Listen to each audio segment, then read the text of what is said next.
ইরানের বিভিন্ন স্থানে ইসরায়েলের হামলা, খামেনির কার্যালয়ের সামনে বিস্ফোরণ, পাল্টা হামলায় আশঙ্কায় আকাশ সীমা বন্ধ করে জরুরি অবস্থা জারি ইসরায়েলের।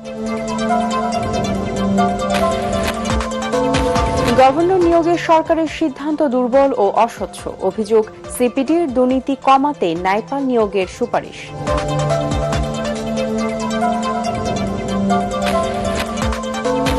সরকার আইনগতভাবে ফ্যাসিস্টদের বিচার করতে বদ্ধপরিকর বললেন আইনমন্ত্রী। সরকারি কর্মকর্তারা দুর্নীতি করলে কঠোর ব্যবস্থার হুঁশিয়ারি।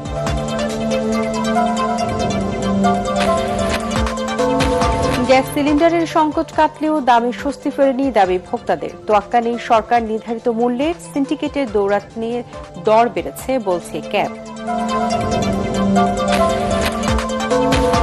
এবং এখনো পুরোপুরি প্রস্তুত হয়ে ওঠেনি ২১শে বইমেলা। কিছু স্টলে বই পৌঁছালেও শেষ হয়নি বেশিরভাগের কাঠামো নির্মাণ এবং সাজসজ্জার কাজ।